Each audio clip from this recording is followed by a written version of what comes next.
এই যারা মদ পান করে একটাও ক্যান্সার ছাড়া কবরে যায় না, বিড়ি টাননেওয়ালার গোষ্ঠীরাও ক্যান্সারে মরে। এটা বানায় কই? ক্যান্সারের রোগী আগের তুলনায় বেড়ে গেছে, ক্যান্সার হসপিটালের সিট খালি নেই, কিডনি রোগ বেড়ে গেছে, হারাম খাইতে খাইতে শরীর নষ্ট, ঈমান নষ্ট।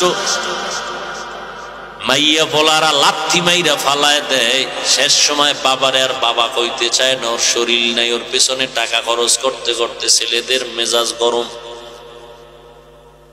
হারাম খেয়ে কোনোদিন শান্তি অর্জন করা যাবে না। আল্লাহ আমাদের বানাইছেন আমাদের সুস্থতার জন্য, যা প্রয়োজন তার ব্যবস্থাও করেছেন।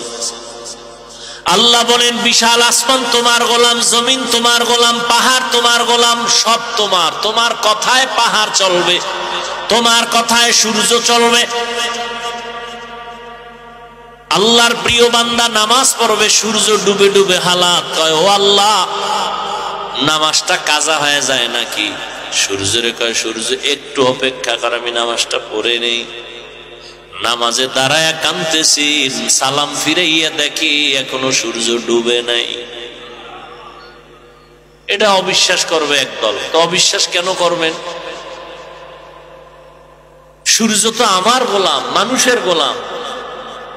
আমি যদি আল্লাহর গোলাম হইয়া চলতে পারি তো সূর্য আমার গোলামি করতে হাজারবার বাধ্য।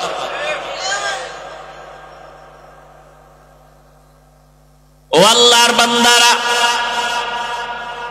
চাষাবাদ করে, গরুরে ডাইনে কোলে ডাইনে যায়, চাষি যদি গরুটাকে বলে দাঁড়াও দাঁড়ায়, তাহলে একজন চাষি মূর্খ মানুষ, বেনামাজি, তার কথা গরু শুনেনি, কথা হয় না।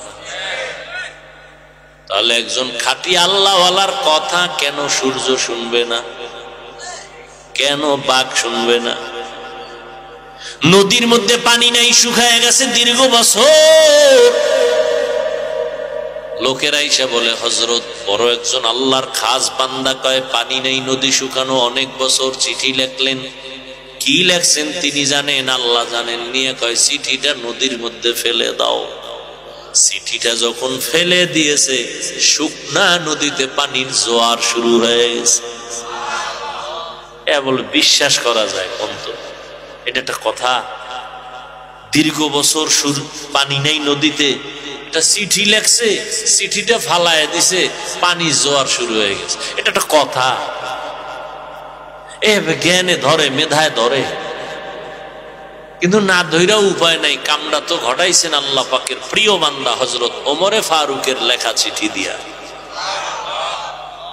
চরমনের পিসা বইলে মোটামুটি কাফের বললে আর টেনশন ছিল না, আরে কাফের বলা যায়। শরীয়তপুর হাজী শরীয়তুল্লাহর বংশধরেরা যদি এরকম একটা ঘটনা ঘটাইয়া লাইত, তাহলে মোটামুটি কাফের বললেও কোনো টেনশন ছিল না, সব কাফের। এটা হইতে পারে কাফের বলনেওয়ালারা টেনশনে হইরে গেছে, ওমরের কেমনে কই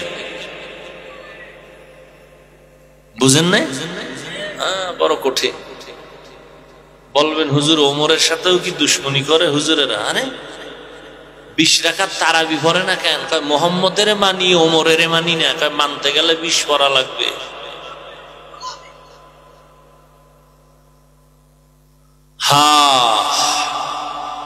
ইবাদতের জন্য আল্লাহ পাঠাইছেন, তোমার মন করা ইবাদত চলবে না, ইবাদত করতে হবে নবীর তরিকায়।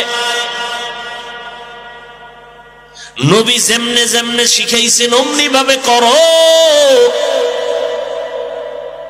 কিতাবে যেমন লেখছে এমনে করো না, না না। আল্লাহ কয় সাল্লু কামা রাআইতুমুনি উসাল্লি। ও সাহাবায়ে কেরাম, আমাকে যেমনে নামাজ আদায় করতে দেখো এমনি তোমরাও আদায় করো। নবীজি দেখায় দিয়েছেন নখগুলো কেমনে কাটবা, এইভাবে কাটো। কাদের দেখাইছেন? সাহাবায়ে কেরামদের। এখন আমরা যদি নবী কেমনে নখ কাটছেন জীবনে দেখি নাই, স্বপ্নেও দেখি নাই, কেমনে কাটছেন? কয় সাহাবাদেরকে দেখা কাটো। কয় সাহাবীরও দেখি নাই। তাদের দেখছেন তাবিন, তাদের দেখো। কয় তারও ভাই নাই। তাদের দেখছেন তাবে তাবিন, তাদের দেখা কাটো। কয় তাদেরও ভাই নাই। কারে পাইছো? ওলামায়ে কেরাম পাইছি। ওলামায়ে কেরাম তাদের দেখছেন। অতএব ওলামায়ে কেরাম যেইভাবে নখ কাটেন এইটাই মদিনাওয়ালা নবীর তরিকা।